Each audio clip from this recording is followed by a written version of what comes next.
Hey, what's up, YouTube? In today's video, we're going to discuss removing the top injector seal on Powerstroke injectors from 2003 to 2007.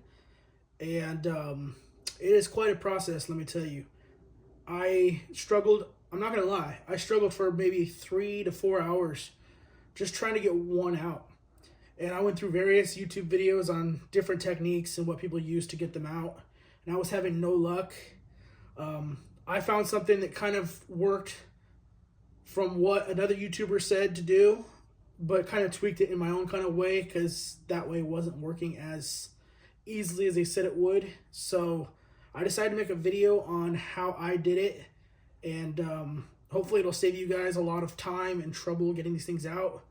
This method is, from what I read, recommended by International, but not recommended by Ford. We all know International is the engineer and designer of this engine, so that's the way I did it, and kind of tweaked it my own way. So we're gonna go ahead and do a injector here, and I'm gonna show you the method I used. Let's get started. All right, so here is injector number 2. The way I have them oriented, it doesn't matter; they're all the same. But as you see here, there is an O-ring in there below this little tapered washer, and then it's held in by that snap ring there on the top.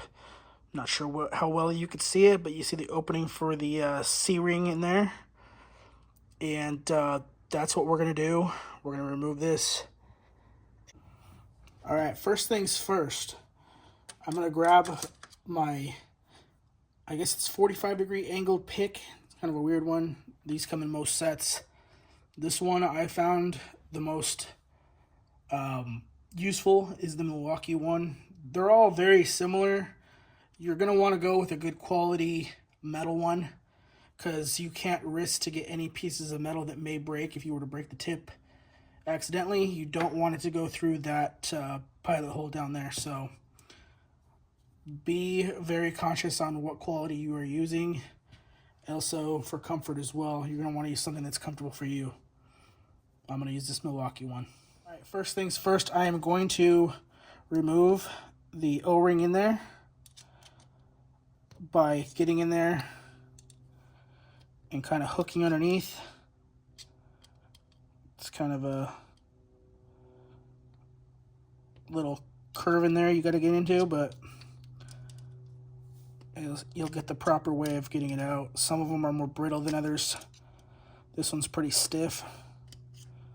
All right, the Milwaukee one wasn't working that good. I don't know if it's the angle that's on there, or maybe it's just the tip thickness. But if you look at this gear wrench one versus the Milwaukee one, it has somewhat of a thinner tip. I'm not sure how well you guys can see that, but it's got a thinner tip. We're going to try that one out, see if that one gets in there a little bit better.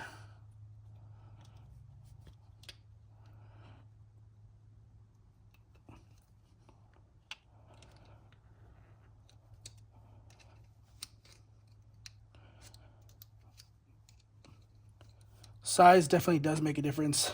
As you can see, struggling a little bit with the Milwaukee one, but with the gear wrench one, I did get it out. So it helps to have different options. Okay, now that we got the O-ring out, you could kind of push this washer down, this tapered washer. I do use a screwdriver to do that. The flat tip, you got better surface area. You could kind of push it down.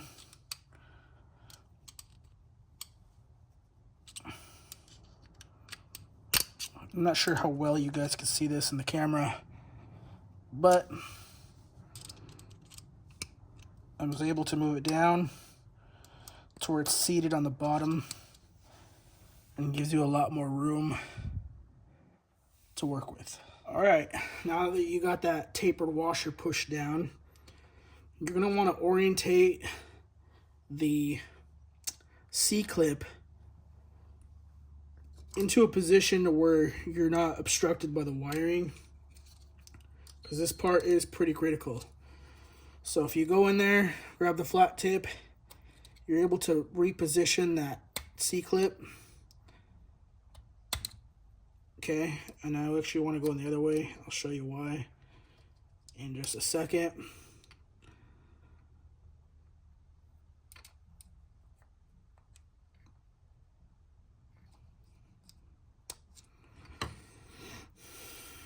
Okay, now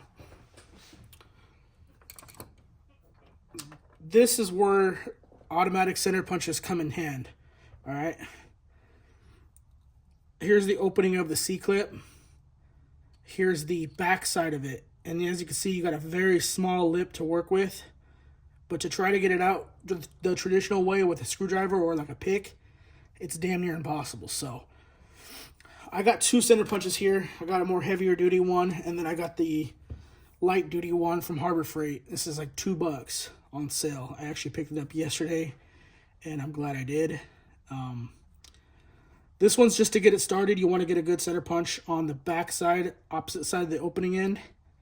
You want to put that in there on the lip there, kind of at an angle, because you don't want to push down into the bore. You could probably mess something up. So be very careful with what you're doing. Let's see if I could actually squeeze this C-clip down a little bit to give me more surface area. I'm not sure if that did anything, but I got somewhat of a lip right there, okay? So I'm going to go at it at an angle and go ahead and punch it, okay? You got a little center punch there. So now you got it started. We'll do it a few more times just to get a good groove in there. Okay, I'm not sure if you guys could see that in the camera. There, that shiny part right there. That's where the center punch punched its hole. Now we're going to go ahead and follow up with the heavier duty one. You're going to want to be very careful because this one does take a lot of spring force. And it is a little difficult, but it packs more of a punch. And the camera probably won't get it, but once you start doing it, you'll start to notice the difference. But as you do it a couple times, you're really deforming the C-clip. And the best way I could explain it is the edges are now kind of being pushed out. I shouldn't say out, more in. What it's doing is it's pushing it in, closing that gap, and giving you more of a rim on each side. Okay, now that's what I was told to do. That's what I read up on. And it works. I've done it. But here's a little bit of a different method, okay? A different method is, instead of doing the same part over and over again, you're going to want to grab more of the opposite side, maybe 90 degrees from where you were at, and go ahead and start that process over again on a different part, okay? And as you hammer it in a different direction, you're deforming that ring even more. So let me get in here and do another one.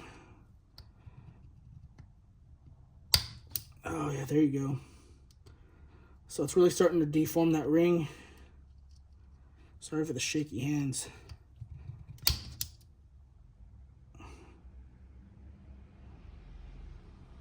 It's really starting to deform that ring.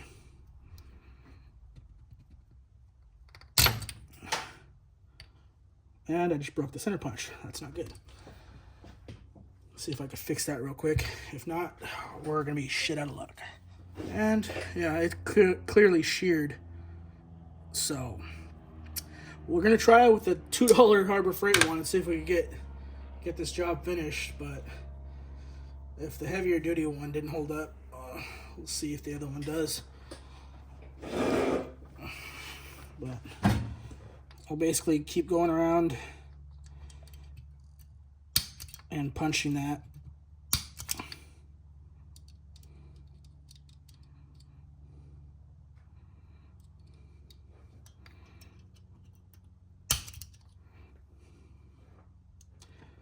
All right. So now you see it's sticking out a little bit more.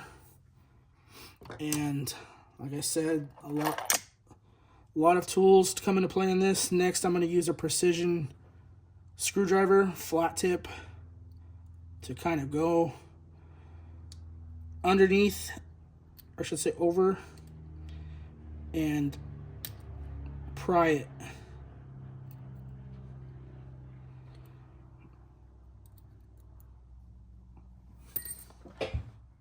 Alright, so I went to Harbor Freight too because I was looking for options, and I found these. And these have such a small tip on them. They're technically considered tweezers, but they're more like pliers. They are hardened steel, so that once you push it out enough with the center punch, you're able to now grab a lip and kind of twist it. And just like that, you got it out. All in one piece. And, ooh, did you hear that? Actually, it's such under spring tension that it even shot off of the pliers. That's crazy. I gotta go find that somewhere. Yeah, so be careful. Wear some safety glasses, you guys. You don't want to get this in your eye. And just like that, it's out. You're going to want to clean this with something lint-free. Maybe get out some micro particles of metal, because from that center punch, you're going to get something in there. And you're going to want to get it out the best you can.